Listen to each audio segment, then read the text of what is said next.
Welcome to Inside the Mask, the podcast where we cover off all your favorite horror movies with a true crime twist. Halloween is only a couple of days away, so it's only fitting that we're looking at arguably the most iconic spooky season film of all time. It's the story of a young babysitter who, on Halloween night, finds herself fighting for her life, as both she and her friends are stalked by a psychotic masked killer. And though these prolific murders would take place over merely one night, the story of the now infamous masked killer Michael Myers began a full 15 years earlier, kicking off a horrifying legacy that would haunt the residents of Haddonfield, Illinois, forever. I'm your host, Evan Taggart, and this is Halloween.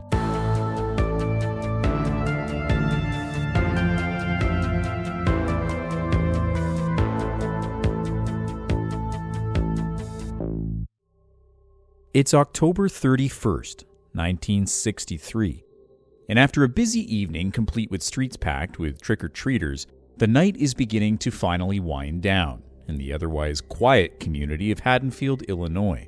Shortly before 10 p.m., local police receive a call about a domestic disturbance. There's been a commotion and what sounds like screams being reported from a residence at 45 Lampkin Lane.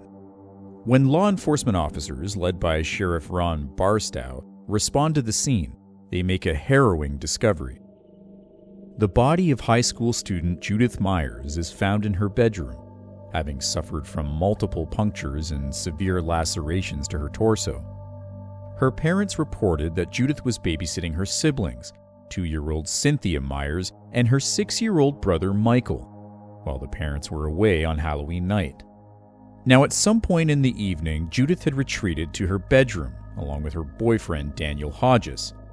Now, Daniel was also questioned about his possible involvement in the murder, but police interviews indicate that he left long before the murder took place, a decision that would prove to be no doubt life-saving. Now, sometime between the hours of 9:20 and 9:40 p.m., a 6-year-old Michael Myers enters the bedroom of his sister Judith and proceeds to attack her relentlessly with a chef knife that was later determined to have been taken from the kitchen of the Myers home. Autopsy reports indicate that Judith Myers was stabbed a total of 9 times before she ultimately succumbed to her wounds. In police statements taken from the parents, both Dawn and Edith Myers, they claim that when they arrive home for the night, they find their son Michael, still in his circus clown Halloween costume, standing in an almost catatonic state on the front lawn of the home, and he's still clutching the murder weapon in his hands, slick with the blood of his own sister. Now, thankfully, it was discovered that the youngest Cynthia Myers was actually unharmed, and Michael himself was taken into police custody and eventually placed into the care of a psychiatric facility about 150 miles away in Smiths Grove, Illinois. Michael Myers was admitted to Smiths Grove Sanitarium under the study and care of child psychiatrist Dr. Samuel Loomis. Now, both extensive witness statements from those who knew Loomis, as well as medical journals obtained by police, showcase that Loomis believed that Michael was simply not treatable, that he exhibited severe sociopathic and dissociative behaviors, and that if he was ever released, he represented a sizable danger to society and a very high risk of reoffending. Now, as such, Michael Myers would spend the next 15 years in Smiths Grove Sanitarium, and it was during this time that, tragically, the Myers family would suffer another staggering loss when in 1965, just 2 years after the murder of Judith Myers, both Dawn and Edith Myers were killed in a car accident. They were survived by their 4-year-old daughter Cynthia Myers, who was then placed into foster care and promptly adopted by another family. Some would assume that her story would end there. However, this was not the case, and she would later play the most pivotal role in the Halloween killings of 1978. It's now October 31st, 1978, and back in Haddonfield, preparations are in full swing as the local community gears up for yet another busy Halloween. This includes a local high school student named Laurie Strode, who, along with other murder victims Annie Brackett and Linda Vanderklok, are eager for their evening festivities. Now, subsequent survivor statements indicate that the trio had planned on potentially gathering later in the night for a Halloween hangout, plans that would ultimately take a drastically different turn. Now, Laurie Strode would later report to police that she had seen someone following her all around town throughout the entire day, a presence that she could only describe as a shape. And while her friends apparently didn't take these concerns too seriously, Laurie's own intuition may have, in fact, been the very thing that would save her own life. It was only one night prior that Michael Myers had successfully escaped from Smith's Grove Sanitarium. He was scheduled to be mildly sedated and transferred to a nearby court hearing, accompanied by both Samuel Loomis and attending nurse Marion Chambers. But in records that are ultimately unclear, which is often theorized to have been destroyed by the acting administration at the facility itself, probably in an attempt to cover up mismanagement and absolve responsibility, Michael Myers somehow managed to escape his room, and in the process, releases an entire wing of other patients into the yard. Now, this was likely done in an attempt to cause a panicked, chaotic scene, which allowed for his eventual escape. The plan proves to be extremely effective when, in a violent attack and attempted murder, Michael manages to subdue Marion Chambers and also gets away with her vehicle.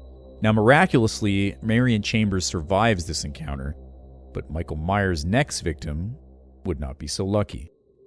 At some point on his way back to Haddonfield, Myers murdered Christopher Hastings, a local mechanic at Phelps Garage, whose body and pickup truck were located abandoned just off the highway, near a set of train tracks. Crime scene photographs showcase Hastings' body was stripped of clothing entirely, and as such, he was likely an unfortunate victim of circumstance, as Myers would have needed a change of clothes to travel undetected. Haddonfield police records also indicate that there was a call made to police regarding an overnight break-in at Nichols' hardware store in town. Responding investigator Sheriff Lee Brackett, who's the father of the aforementioned Annie Brackett, later filed a police report listing a number of items that were stolen from the location, and this included multiple knives, a length of rope, and a single Halloween mask. All items that would later be recovered from Michael Myers' person, including the famous blank-faced mask he was found to have worn throughout the duration of his 1978 killing spree. Now, at this point, records and statements of events show that Sheriff Brackett was contacted by Samuel Loomis and subsequently warned that Michael Myers had escaped from the nearby Smith's Grove. Though Brackett indicates that he's initially weary of these claims, it's 150 miles away, police presence in Haddonfield is increased, and the first place that police decide to check on is none other than the old abandoned Myers house, back at 45 Lambkin Lane. Now, there, records showed that they found possible evidence that someone had been living in the house, including footprints inside and the discovery of an animal carcass, which Loomis theorizes was likely used by Michael Myers as, disturbingly, a potential source of food. Still, the house has been abandoned for years, and while these new findings are definitely concerning to Sheriff Brackett, at this point there's just not enough for him to be overly concerned, and certainly not enough of an indicator of the absolute horrors that were to come.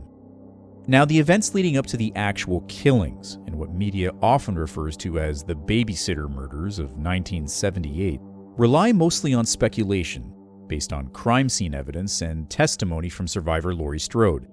Through her own victim's statements, it is possible to assume both approximate timestamps of events throughout the killings, as well as in some cases possible methods of execution. The bodies of all three of Michael Myers' victims on Halloween night were recovered from the primary bedroom of the Wallace house, and police believe all three victims were murdered at the residence itself. Now, the murder location at the Wallace residence was pure circumstance, as it just so happened to be the house at which the teenage victims had later decided to gather. In fact, future victim Annie Brackett was simply babysitting a 9-year-old Lindsay Wallace at the residence itself. And had her own plans not been altered throughout the night, it's quite possible that the events of the Halloween murders may have unfolded quite differently. However, as Laurie Strode would later report, Annie did change her plans for the evening, and as such, Lindsay Wallace would instead end up under the care of Laurie herself, as she was already babysitting another young child whose name was Tommy Doyle, directly across the street. Now back at the Wallace house, this ultimately left Annie Brackett all alone. Based on time of death records, Annie Brackett is believed to have been the first victim killed by Michael Myers on Halloween night. Though her body was found in the primary bedroom along with the bodies of the other victims, forensics indicate that she was actually killed in her vehicle that was later recovered from the garage of the Wallace house. Blood sample patterns in the front seat of the car matched that of Annie, and likely were the result of a severe laceration suffered to her throat. In addition, extensive bruising trauma on her neck indicated possible asphyxiation, and fingerprints from these areas were found to have matched that of Michael Myers himself.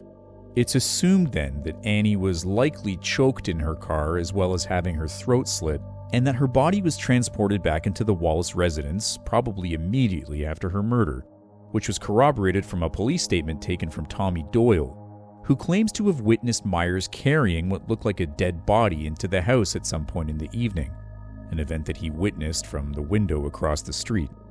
But the manner in which Annie's body would be found proved to be extremely disturbing.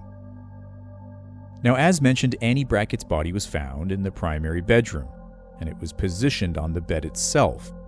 But crime scene photographs of the murder reveal there was a lit jack-o'-lantern placed next to the bedside, and, even more chilling, leaning against the headboard itself, an actual gravestone belonging to none other than Judith Myers. Now, insurance claims and police reports confirm that this was actually the legitimate tombstone of Judith Myers, as earlier in the day, the local Haddonfield cemetery reported a vandalism had taken place, including the full removal of the Myers gravestone. Now, why Michael did this is ultimately unclear, and it's wildly debated among behavioral analysts. It's sometimes suggested that maybe Michael was looking to possibly recreate his original 1963 killing. Others argue that this was probably just a random act meant to scare his victims, supported by the seemingly chaotic positioning of the other victims found within the house itself. But a third theory lends itself to what would prove to be a shocking discovery and provides an undeniable link to Laurie Strode and Michael Myers himself. Now, to press pause for a second here, Laurie Strode was raised in Haddonfield by her parents Morgan and Pamela Strode. At the time of the Halloween murders in 1978, Laurie is about 17 years of age. She's academically successful in her studies at Haddonfield High School. Her father is a well-known local realtor, and overall, Laurie lives the life of a typically happy teenager in the 1970s. What Laurie doesn't know is that the truth behind her entire upbringing has been a lie, and her past is much darker than she knows. In reality, Laurie Strode was born Cynthia Myers and was adopted by the Strode family after her own biological parents' untimely deaths in 1965. At the time of her adoption, and possibly to eliminate all prior connections to the Myers murder, court records regarding Cynthia's past were sealed by a local judge, and Cynthia's given name was legally changed to Laurie Strode. Though these court records would not be unsealed until subsequent days after the Halloween murders, they do provide some measure of insight into the possible mindset of Michael Myers, and his potential motivation returning to Haddonfield to kill once again. Analysts agree that Myers himself very likely came back to Haddonfield to kill his last living relative, though it was a task that would prove more difficult than he may have anticipated. Now back to the 1978 murders. Though it's impossible to get a complete picture of Michael's next victims or the events leading up to their deaths, there is some level of fair speculation based on Laurie Strode's statements provided to police.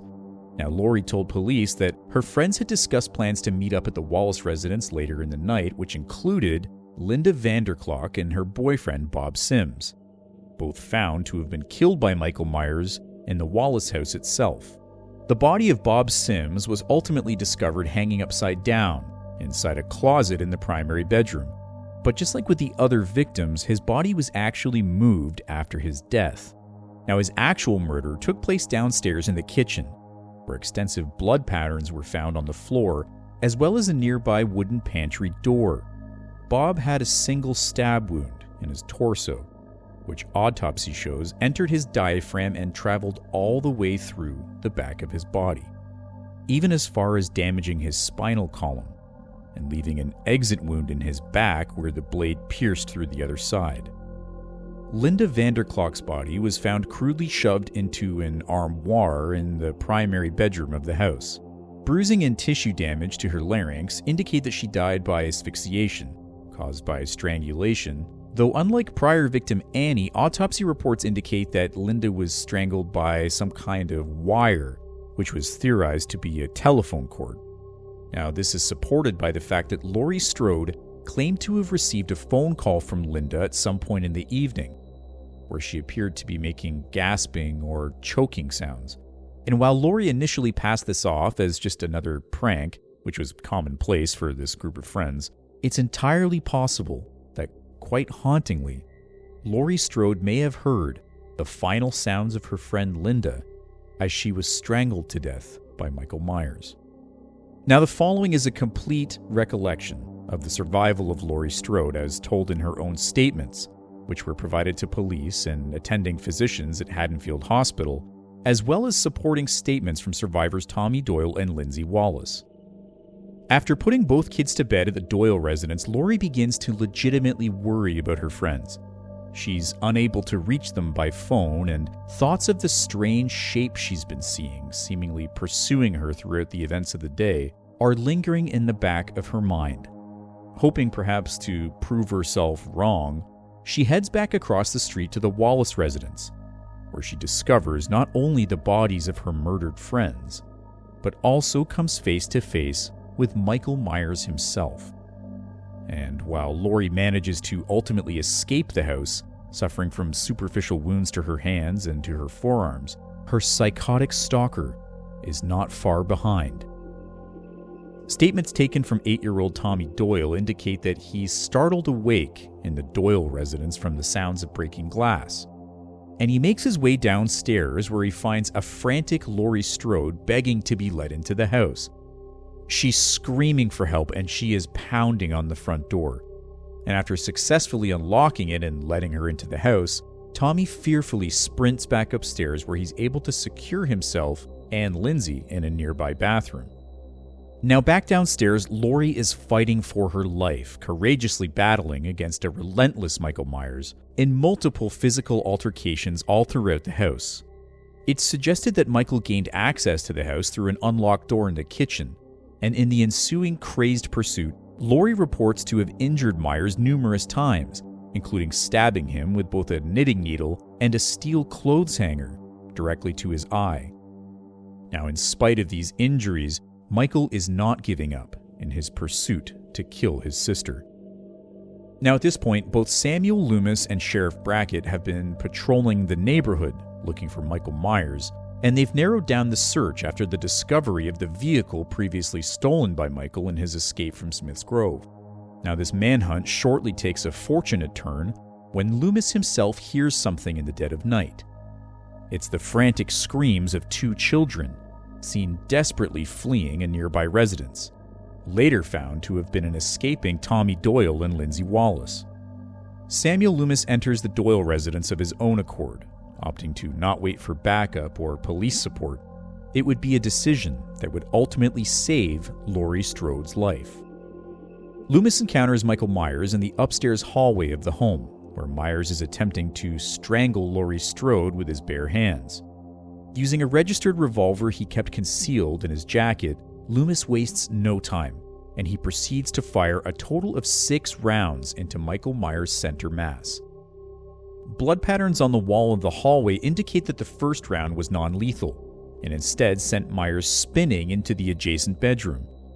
Crime scene reports also show that there was extensive blood spray matching that of Myers within the bedroom itself, both on the walls as well as a nearby broken and shattered window pane. Myers was reported to have fallen through this glass window and then out onto the balcony, before he tumbled over the side and fell 2 stories to the lawn below. It was there that Loomis reports that Michael Myers was laying dead, and that this nightmare might finally be over. In the hours following the final confrontation at the Doyle residence, paramedics are able to tend to the injured and traumatized Laurie Strode, where she's subsequently transferred to the Haddonfield Memorial Hospital for further medical attention and future victim impact statements.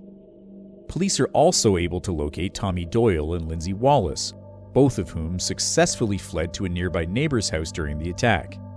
And soon enough, both concerned citizens and local news media have gathered around the Wallace residence across the street, where police have made the shocking discovery of the other murder victims within.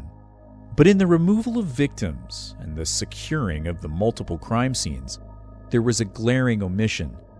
And despite being shot multiple times, the body of Michael Myers himself is nowhere to be found. And as Dr. Loomis would soon theorize, the Halloween killing spree that terrorized the community of Haddonfield in 1978 might not be over just yet. Thanks for listening to our true crime spin on Halloween. And I mean the movie Halloween, not like, the day Halloween. If you enjoyed this take, as always, give us a like and a share, and if you'd like to see us cover a continuation of the Halloween story, be sure to let us know in the comments or on our social media at Inside the Mask Evan. We'll probably at least do the second one at some point. Halloween is a legendary franchise, and though the sequels have had their fair share of ups and downs, I'm looking at you, Halloween Resurrection. Oh man, that movie. The first Halloween is still one of my all-time favorite horror films, and I watch it every single year without fail. If you haven't seen it, I highly recommend checking it out, whether you stream it or you just straight up buy a copy. Plus, that soundtrack absolutely rules. And that's all for today's episode. Next week, we'll be taking a little bit of a departure, and we're going to be doing something a little bit more modern. It might even leave you feeling a little long in the legs. Until then, I'm your host, Evan Taggart, and this has been Inside the Mask.